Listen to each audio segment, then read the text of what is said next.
4 stages in the customer's buying journey with you. The reason why we've been looking at the entire journey is because we want our potential client to go from being brand agnostic, in other words, not even being aware of your brand or having no personal affiliation with your brand, to becoming a brand advocate. So to become that person who is not only our ideal client, but who also goes out as our brand ambassador and spreads the word and our reputation about what a great coach we are. I'm Megan Hudson. I am a marketing business coach. I'm a bit tongue-tied today. And I specialize in working with coaches to help you define your niche and to market your practice without spending a cent. Today, I'm going to be speaking about the 4 stages in the coach's buying journey, in the client's buying journey, which is the consideration stage, the purchase stage, the enjoyment stage, and the advocacy stage of the customer journey. But before I go any further, you can grab a copy of my free ebook, 5 Insider Secrets to Marketing Your Practice Without Spending a Cent, in a link above this video. It's got 5 very practical steps that you can implement immediately without having to have an advanced degree in computer science or social media that'll ramp up your marketing presence immediately. Please let me know if you're watching live or on the replay by dropping a comment in the comment section below. It's always nice to know who's been on and watching. And if you've got any questions, feel free to post them at any stage during this live or during the video. Even if you are just watching on replay, I'll get a notification and be able to come back and answer your questions at a later stage. If you are watching on replay, as I said, drop any questions that you might have, and I will come back and answer them. But let's go back to our customer journey and why it's so important. Last week, in part 1 of this 2-part series, I spoke about the first 3 stages in the customer journey, which are awareness. So when you first come into their realm of awareness, information, which is now where the client is actively starting to look for information from you, and information, which is where you are pushing information out to your potential clients, and the inquiry stage. And this is the important stage because this is really the first time that your client is actively engaging with you and your brand.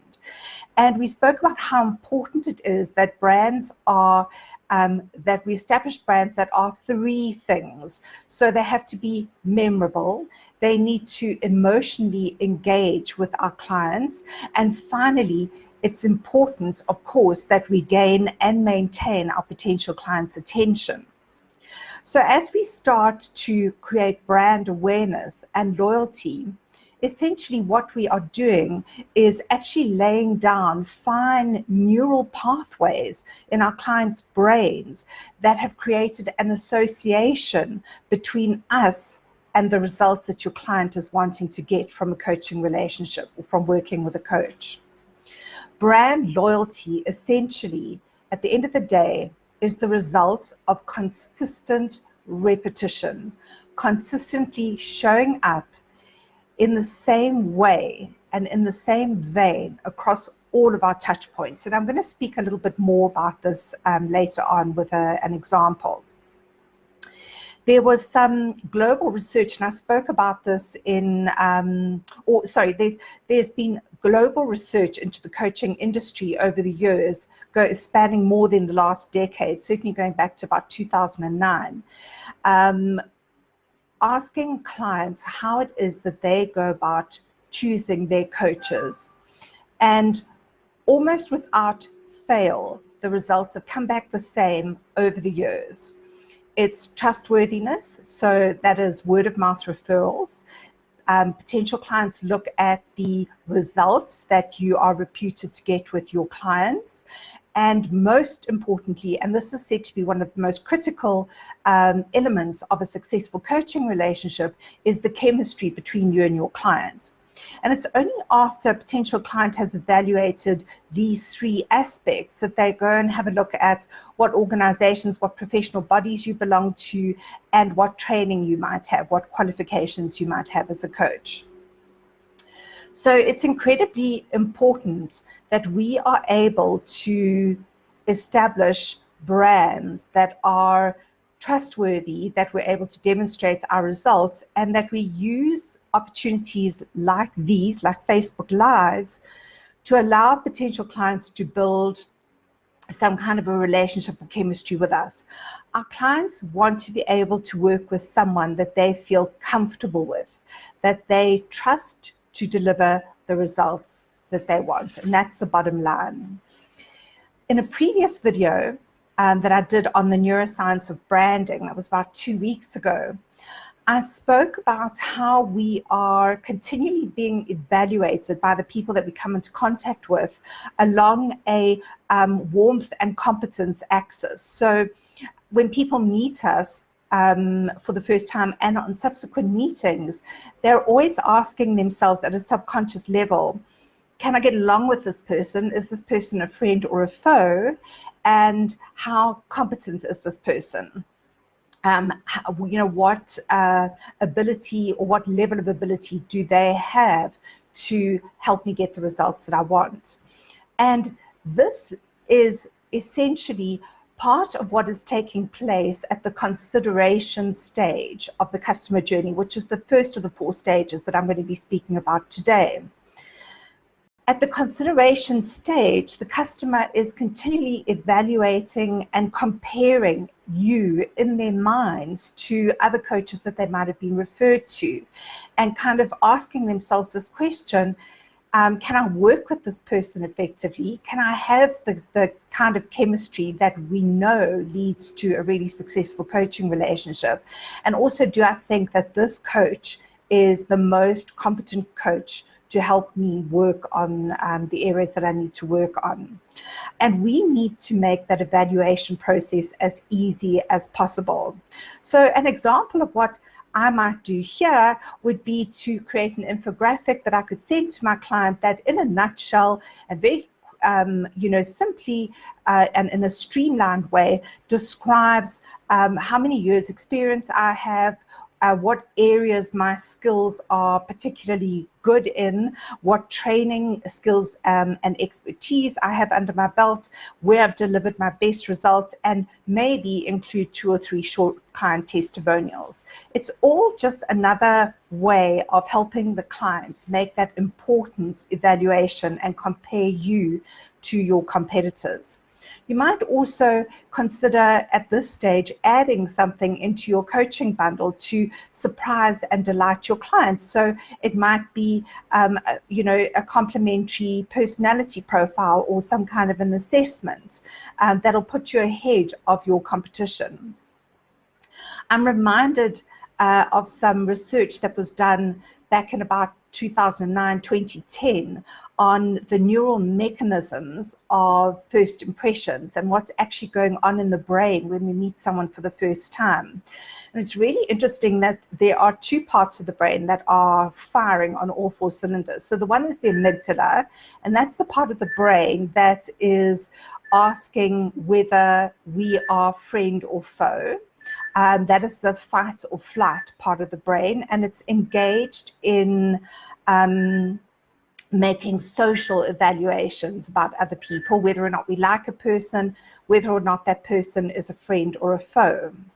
The other part of the brain, and apparently this is the one of the most energy sapping parts of the brain, is the posterior cingulate cortex. So it kind of runs along this section of our brain, and it becomes active when economic decisions have to take place that involve the individual getting some kind of reward.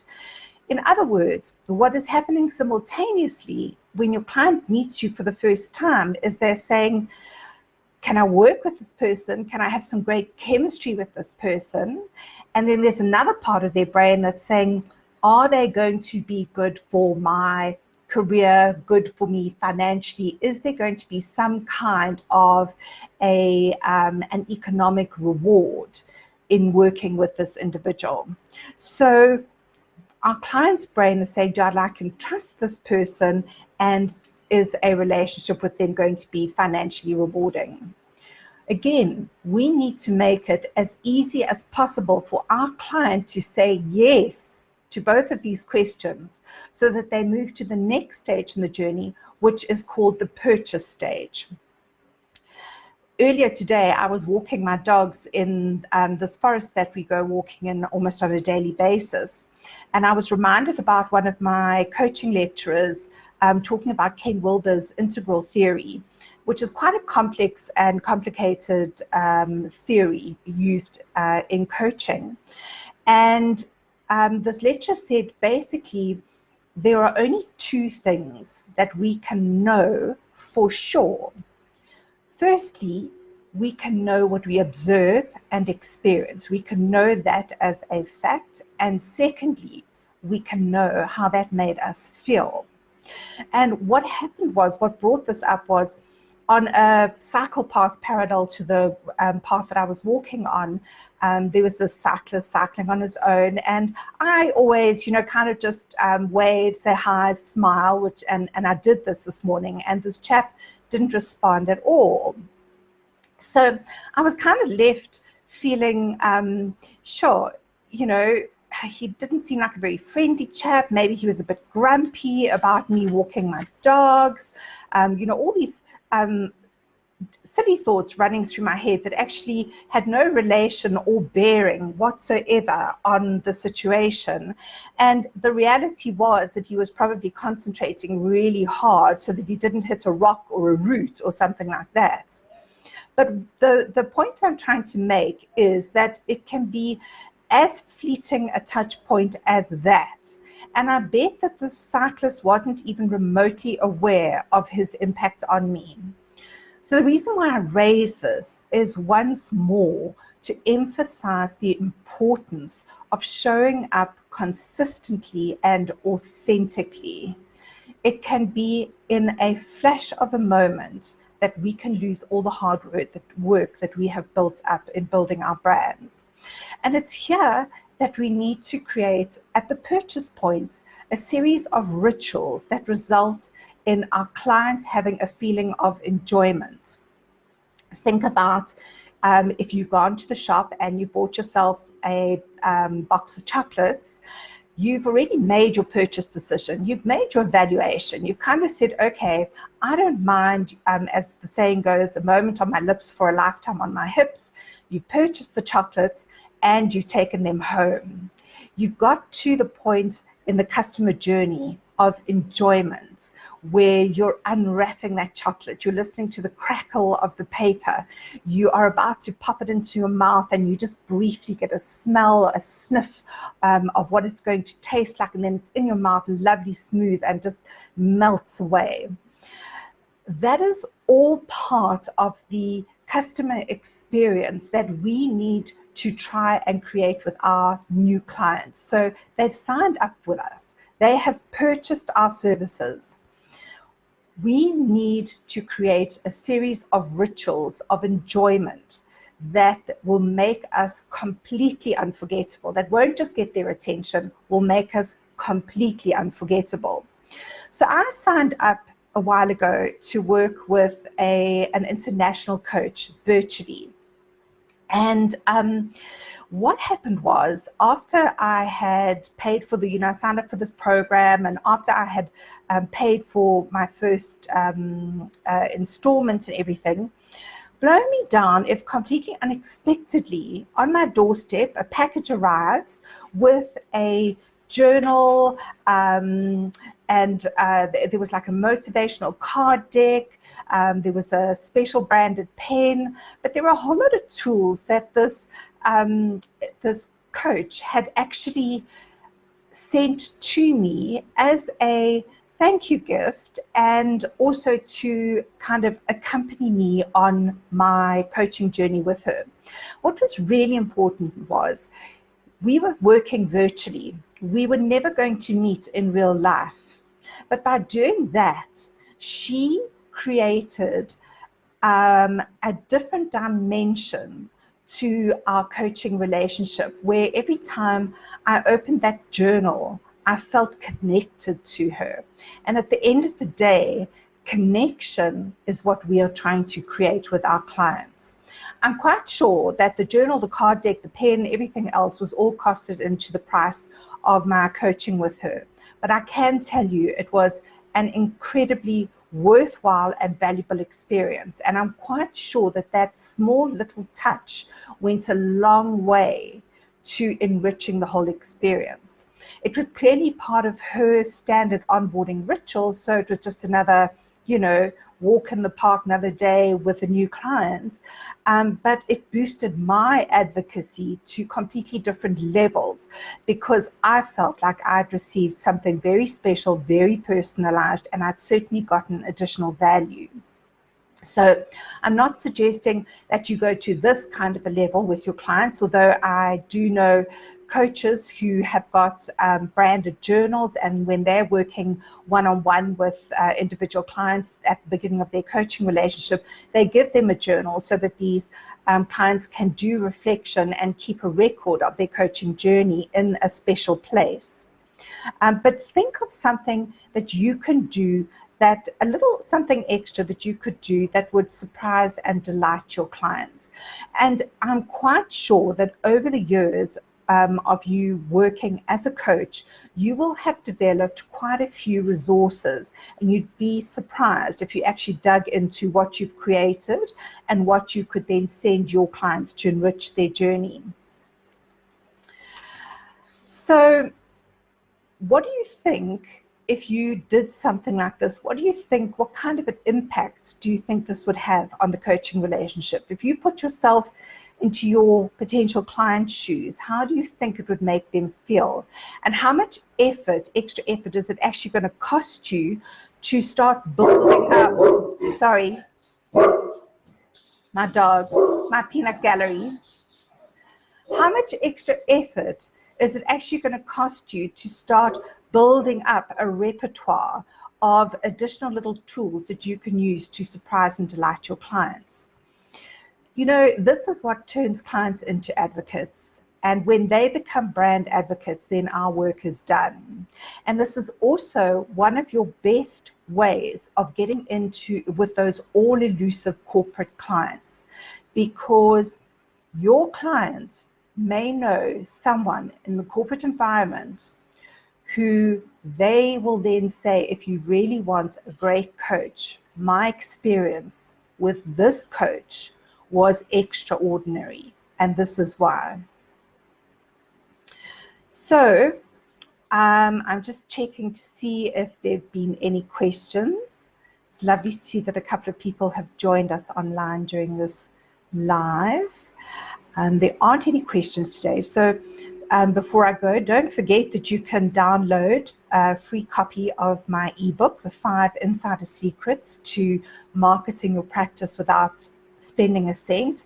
It's got lots of lovely practical hints and tips that anybody at any stage in their coaching journey and with any ability can implement. I've made sure of it. I've also put the link to part 1, where I looked at the first 3 stages in the customer journey into the intro for this video, so you can pick it up there quite easily and go and watch it. And I hope that you'll be able to join me next Thursday at the same time, 4 o'clock in the afternoon, South African Standard Time, where I'm going to be talking about 3 changes that you can make immediately to your coaching brand to become more impactful and attention-getting. Don't hesitate to contact me or send me a direct message if you've got any questions for me. I promise to get back to you.